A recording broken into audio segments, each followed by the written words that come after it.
और बहुजन समाज पार्टी के जो दलाल नेता हैं उनको अपने अपने गांव में घुसने से पहले उनसे ये पूछना, अभी तक तुमने क्या किया था, अभी तक तुम कहाँ थे, अभी तक तुमने कितनों की मदद की है, और अभी तक तुम किसी बहुजन समाज के जो बहुजन समाज के ऊपर उत्पीड़न होते हैं, शोषण होते हैं, उनको कितनों को न्याय दिलाया है। बहुजन समाज पार्टी के नेताओं से ये सवाल जरूर करना, और सवाल करने की जिम्मेदारी आपकी है। बाकी नमस्कार साथियों, ये मेरे हाथ में क्या है आप लोगों को पता ही होगा।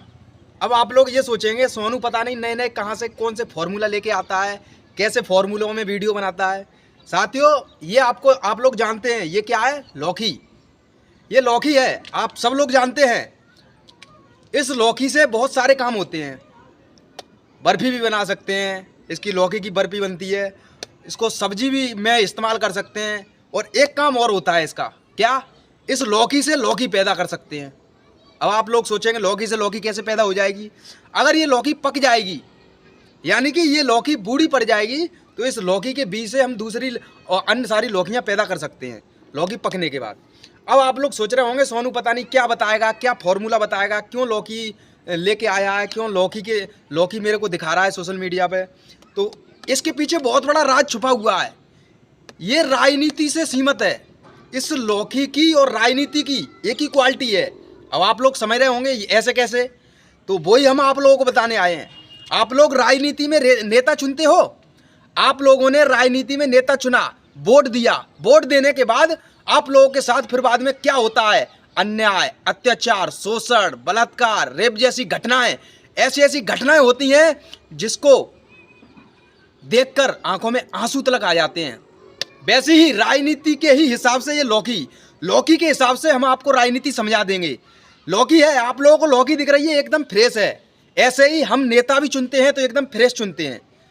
स्टार्टिंग में जब नेता किसी को बनाते हैं, लौकी और नेता की एक ही क्वालिटी है। अब इस लौकी को हम काटेंगे, अभी तो मेरे को फ्रेश लग रही है। जब इस लौकी को काटेंगे या तोड़ेंगे तो इसके अंदर की क्वालिटी इसको काटने के बाद पता पड़ेगी, यानी कि तो काटने के बाद इस लौकी की क्वालिटी अंदर पता पड़ेगी कि ये लौकी खराब है या सही है, इसके बीज बोने लायक है या ये लौकी खाने लायक है, तब इसकी क्वालिटी पता पड़ेगी। ऐसे ही इसी तरीके से बिल्कुल जैसे इस लौकी की क्वालिटी पता पड़ेगी लौकी को तोड़ने के बाद, ऐसे ही सत्ता में आने के बाद पार्टी की औकात पता पड़ती है और नेता की असलियत पता पड़ जाती है। जब सत्ता में पार्टी आ जाती है और नेता जब सत्ता में बैठे होते हैं तो आपकी कितनी सुनवाई करते हैं, कितनी सुनवाई नहीं करते हैं, उसके बाद पता चलता है। दूध का दूध, पानी का पानी सामने आता है। तब आप लोगों के समझ में आता है कि नहीं, मैंने नेता गलत चुन लिया। इसलिए अभी भी मौका है, अभी भी वक्त है, समझ जाओ, सुधर जाओ। क्योंकि आज तक आप लोगों को वोट बिकते हुए चले आए हैं, आप लोगों को नहीं पता। क्योंकि हम जानते हैं आपकी जो बहुजन समाज पार्टी है, बहुजन समाज पार्टी के जो कार्यकर्ता हैं वो अपने बिरादरी के बहुजन समाज के कम मिलेंगे और दूसरे बिरादरी के ज़्यादा मिलेंगे, दूसरी बिरादरी के यानी कि अन्य सर्वर समाज के ज़्यादा मिलेंगे। तो ऐसी बहुजन समाज पार्टी से क्या मतलब जो अपनी ही बहुजन समाज की पार्टी में अन्य बिरादरी के नेता घुस जाएं। तो ऐसे ही लौकी से संबंधित राजनीति है, आप लोग समझ जाओ, होशियार रहो। आप लोगों के सामने एक बहुत ही दिग्गज नेता का चेहरा है, वो है चंद्रशेखर रावण।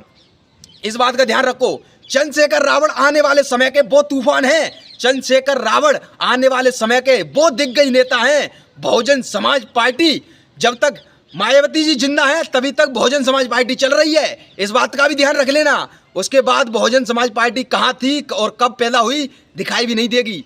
मान्यवर काशीराम के अगर आप लोग विचारधाराओं पर चलते हैं, मान्यवर काशीराम को फॉलो करते हैं, मान्यवर काशीराम को अगर मानते हो तो आप लोग अभी तक चंद्रशेखर भाई को पहचान चुके होते। मान्यवर काशीराम जी ने जैसे संघर्ष किया था वैसे ही चंद्रशेखर भाई संघर्ष कर रहे हैं, आप लोगों को बस दिखाई नहीं देता है। आप लोगों ने बहुजन समाज की अंधभक्ति का चश्मा लगा रखा है, आप लोगों ने सिर्फ एक ही नेता का चश्मा लगा रखा है। अरे चश्मा उतार कर जरा देखो, तुम्हारे रहनुमा, तुम्हारे हमदर्द, तुम्हारा भाई चंद्रशेखर भाई आजाद खड़ा है तुम्हारे लिए। हर मुसीबत तकलीफ में और हर समस्या के समाधान में तुम्हारे साथ खड़ा है। वो है Bhim army chief Chandrashekhar Azad Samaj party के राष्ट्रीय अध्यक्ष चंद्रशेखर भाई, जो कि एक कद्दावर बहुजन समाज के नेता हैं। आप लोग बस चंद्रशेखर भाई की बुराइयां कर सकते हो, आप लोग चंद्रशेखर भाई को गलत साबित नहीं कर सकते। आप लोग बुराइयां करके क्या उखाड़ लोगे, आप लोग बुराइयां करके क्या उखाड़ लोगे, आप लोग टांग खींचकर क्या उखाड़ लोगे। बहुजन समाज के कद्दावर नेता चंद्रशेखर भाई थे, हैं और रहेंगे। और आने वाले समय में मैं तो कहता हूं, मैंने जेल काटी है, मेरे ऊपर मुकदमे लगे हैं, मैं जानता हूं बहुजन समाज का दर्द, मैं जानता हूं जेल का दर्द, मैं जानता हूं उन्होंने 1-1.5 साल कैसे गुजारी होगी जेल में, मैं जानता हूं मैंने भी 1 साल 8 दिन गुजारे हैं। मुझे पता है जेल का दर्द क्या होता है। जो लोग जेल काट कर आते हैं उन्हें जेल का दर्द पता होता है, किस तरीके से वो अपने बहुजन समाज को आगे बढ़ा रहे हैं। आज जो बहुजन समाज के युवा चंद्रशेखर भाई को उल्टा सीधा बोल देते हैं, ये जो आज तुम उल्टा सीधा बोल रहे हो ना, ये बोलने की ताकत चंद्रशेखर भाई की है। अगर भीम आर्मी ना होती तो तुम जगह जगह पिटते और जगह जगह तुम्हारे साथ अत्याचार होता।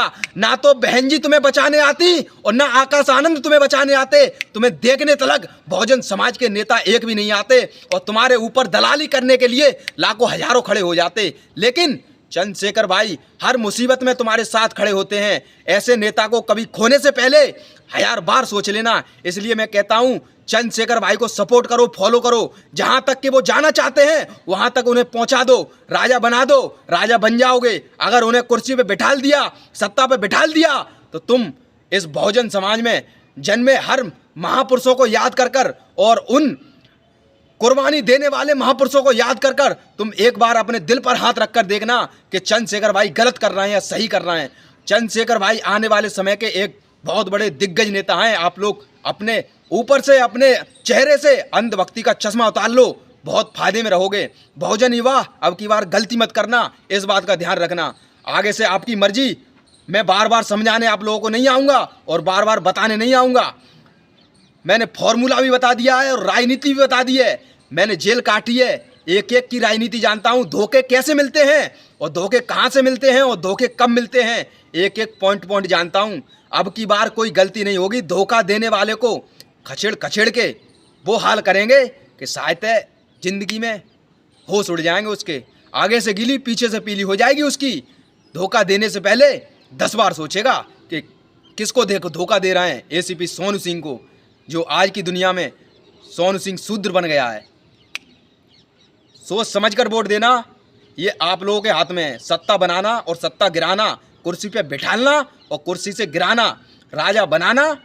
जब चंद्रशेखर भाई कहते हैं, बाबा साहब ने कहा था कि पहले राजतंत्र था, राजतंत्र को खत्म किया, लोकतंत्र लाए, राजा बनाने की जिम्मेदारी आपकी है। आप किसको राजा चुन रहे हैं? तो आप लोग सोच समझकर वोट दें और होशियार रहें अब की बार। और बहुजन समाज पार्टी के जो दलाल नेता हैं उनको अपने अपने गांव में घुसने से पहले उनसे ये पूछना, अभी तक तुमने क्या किया था, अभी तक तुम कहाँ थे, अभी तक तुमने कितनों की मदद की है और अभी तक तुम किसी बहुजन समाज के, जो बहुजन समाज के ऊपर उत्पीड़न होते हैं, शोषण होते हैं, उनको कितनों को न्याय दिलाया है। बहुजन समाज पार्टी के नेताओं से ये सवाल जरूर करना और सवाल करने की जिम्मेदारी आपकी है, बाकी आपकी मर्जी। जय भीम, इंकलाब जिंदाबाद। सरपरोसी की तमन्ना अब हमारे दिल में है, देखना है चोर कितना बाजुए कातिल में है। लिख रहा हूँ अंजाम, एक दिन आगाज आएगा, मेरे लहू का हर एक कतरा कतरा इंकलाब लाएगा। जय भीम।